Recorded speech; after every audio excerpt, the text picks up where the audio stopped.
Hey guys, welcome back to one stop biology. So guys, आज के video में हम पढ़ने वाले हैं फैक्टर्स जो कि फोटोसिंथेसिस को, है ना, जो कि फोटोसिंथेसिस को अफेक्ट करते हैं। ठीक है।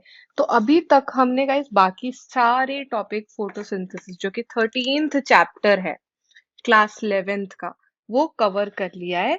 सिर्फ हमारा एक टॉपिक रह गया कि कौन से ऐसे फैक्टर्स हैं जो फोटोसिंथेसिस को अफेक्ट करते हैं।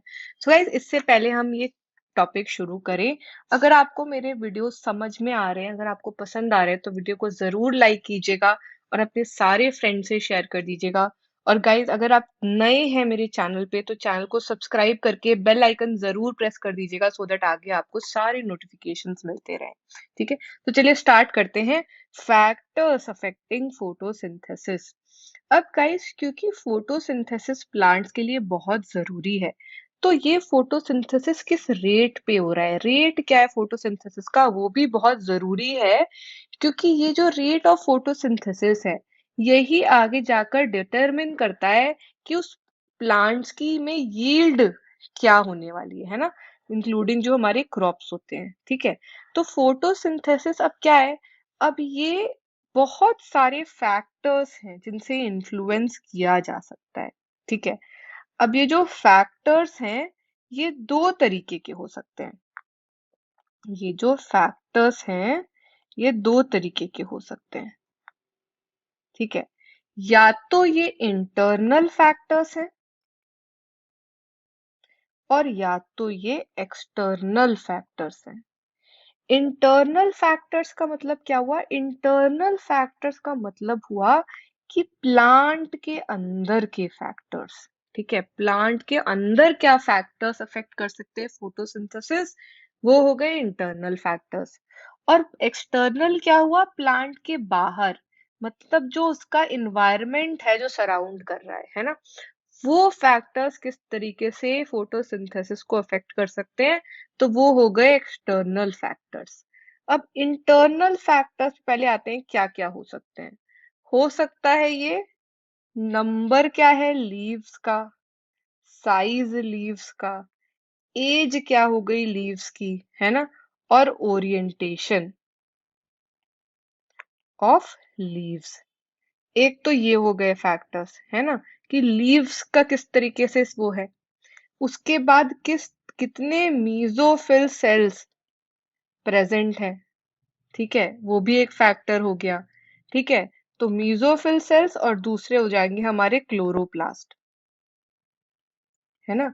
तो क्लोरोप्लास्ट कितने प्रेजेंट है, मीजोफिल सेल्स कितने प्रेजेंट है, ये भी हो गया। ठीक है।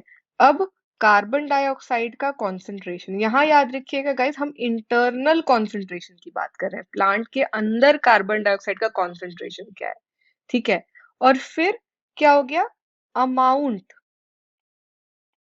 Of chlorophyll. ठीक है, ये भी डिटरमिन कर सकता है।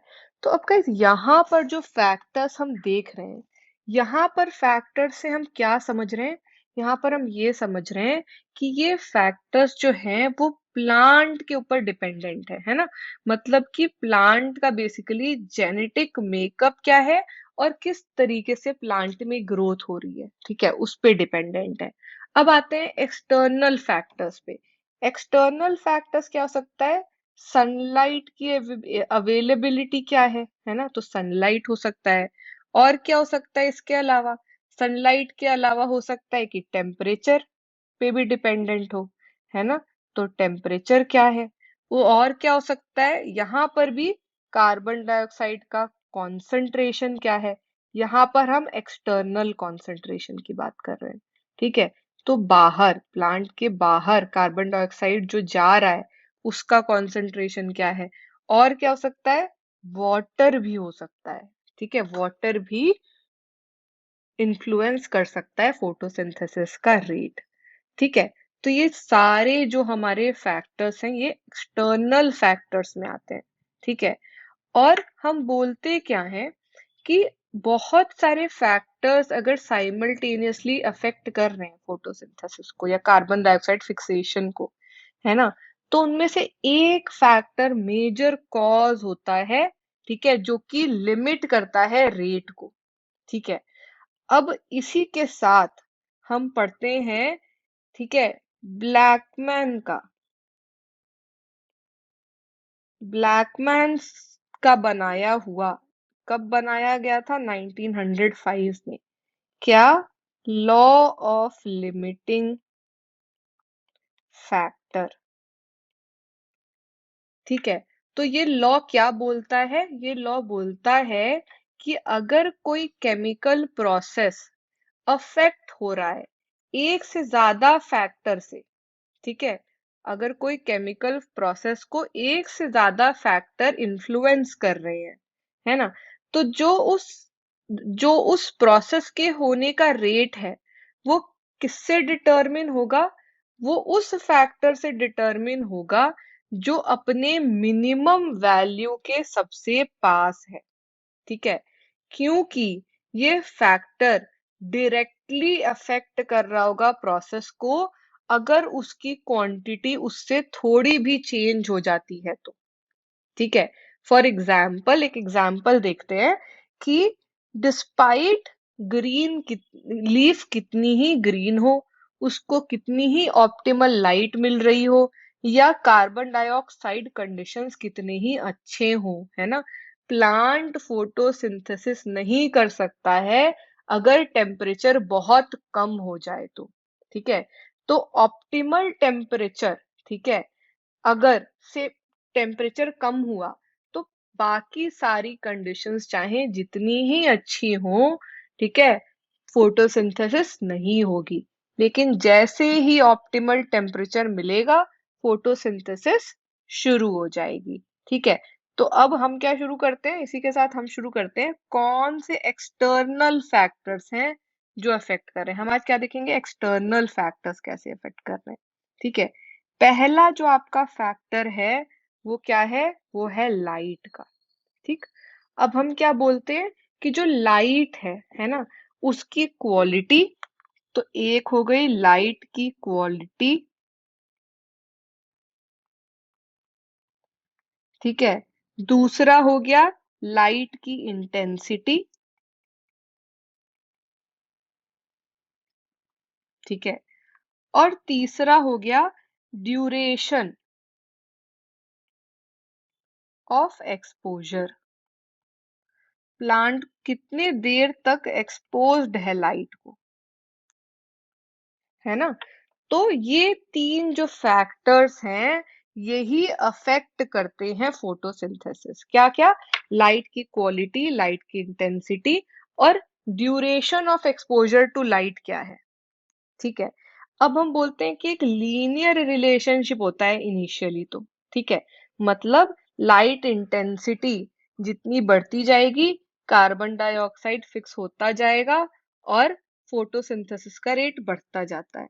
ठीक है, लेकिन एक पर्टिकुलर इंटेंसिटी के आने के बाद अगर फर्दर लाइट इंटेंसिटी बढ़ती है ना, तो भी हमारा रेट ऑफ फोटोसिंथेसिस नहीं बढ़ता, वो स्टैग्नेंट हो जाता है।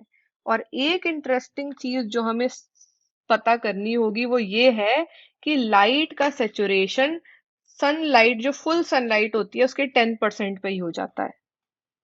ठीक है, तो एक्सेप्ट फॉर प्लांट्स जो बहुत ही शेड वाले रीजन में है, या डेंस फॉरेस्ट में ऐसी जगह है जहां पर लाइट नहीं पहुंच रही है ना, लाइट रेयरली ही लिमिटिंग फैक्टर होगी, लाइट तो मिलनी ही है।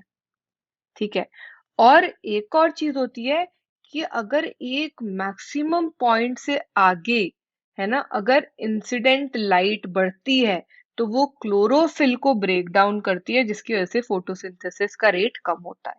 वो एक रीजन है, लेकिन रेट ऑफ लाइट, है ना, जो आपका लाइट इंटेंसिटी है, लाइट क्वालिटी है, जो ड्यूरेशन है, ये बहुत रेयरली लिमिटिंग फैक्टर होता है रेट ऑफ फोटोसिंथेसिस घटने का।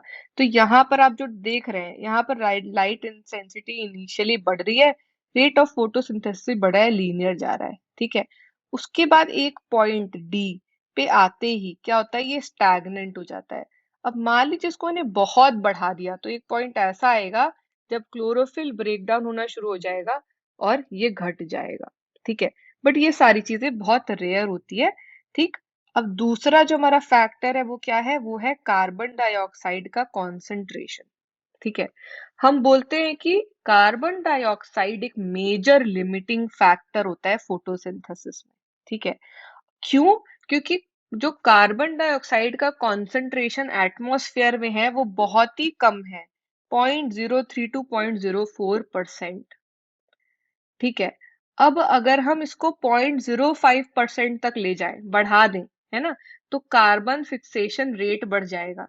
ठीक है, लेकिन अगर इसके बियॉन्ड बढ़ेगा तो वो डैमेज भी कर सकता है।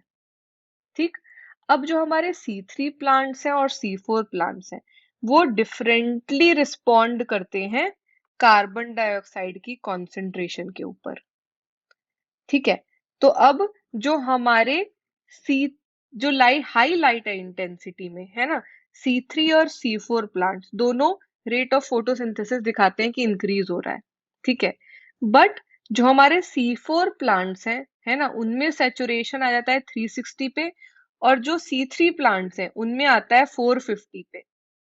इसीलिए, है ना, जो कार्बन डाइऑक्साइड की अवेलेबिलिटी है वो C3 प्लांट्स के लिए लिमिटेड होती है।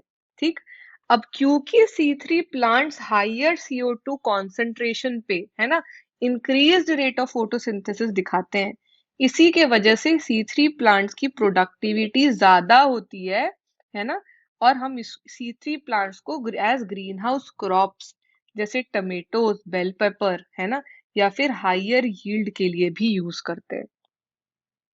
ठीक है, तो ये हो गया हमारा सेकंड फैक्टर। तीसरा जो फैक्टर है वो है टेम्परेचर। अब डार्क रिएक्शन जो होता है वो एंजाइमेटिक होता है और वो टेम्परेचर कंट्रोल्ड होता है। लाइट रिएक्शन भी एक तरीके से टेम्परेचर सेंसिटिव होता है, लेकिन जो आपके C4 प्लांट्स है ना, वो हायर टेम्परेचर को रिस्पॉन्ड करते हैं। ठीक है, और ज्यादा रेट ऑफ फोटोसिंथेसिस दिखाते हैं, लेकिन C3 प्लांट्स में लोअर ऑप्टिमम टेम्परेचर होता है। ठीक है, तो जो ऑप्टिमम टेम्परेचर फोटोसिंथेसिस के लिए चाहिए, है ना, डिफरेंट प्लांट्स में, वो डिपेंड करता है कि वो किस टाइप के हैबिटेट में अडेप्टेड है। जैसे कि ट्रॉपिकल प्लांट्स के लिए जो ऑप्टिमम टेम्परेचर होता है वो ज्यादा होता है, और अगर हम टेम्परेट क्लाइमेट में चले जाएं तो वहां पर जो प्लांट्स हैं उनके लिए ऑप्टिमम टेम्परेचर कम हो जाता है ना। तो अलग अलग हैबिटेट पे भी डिपेंड करता है कि किस टाइप का टेम्परेचर वो प्लांट अडेप्ट कर सकता है ना, और रेट ऑफ फोटोसिंथेसिस बढ़ेगा या घटेगा। जो हमारा लास्ट फैक्टर है गाइस वो है वाटर।